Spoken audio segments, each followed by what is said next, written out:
Ce vendredi, les parlementaires des deux chambres retrouveront les bancs de l'hémicycle. Au vu de la situation socio-économique difficile, plusieurs dossiers chauds devront atterrir au Parlement, prioritairement l'établissement méticuleux d'un projet de loi de finances 2023 qui sied à la conjoncture actuelle.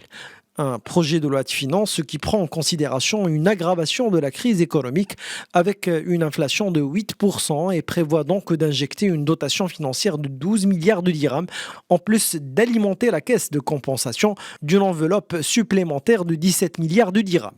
Cela dit, d'autres projets de loi sont également très attendus au cours de la session qui s'ouvre. C'est le cas notamment du projet de loi cadre relatif à la nouvelle charte de l'investissement, vu son rôle primordial dans la simplification des procédures, le soutien des Marocains résidant à l'étranger et la facilitation de l'accès des investisseurs étrangers aux affaires dans le royaume. De même, l'attention sera portée sur le projet de loi relatif au Conseil de la concurrence, un organe de régulation important dans le cadre des transformations institutionnelles majeures que connaît le royaume.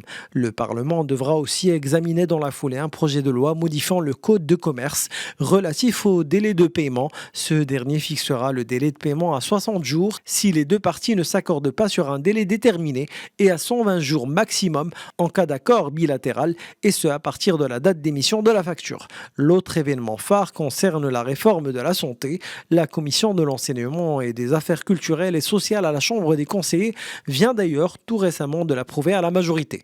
Enfin, le Parlement devra trouver des issues aux fluctuations des prix de l'énergie, à la hausse des prix des produits de base, à la sécheresse ou encore des questions cruciales comme celle de l'intégrité territoriale du royaume.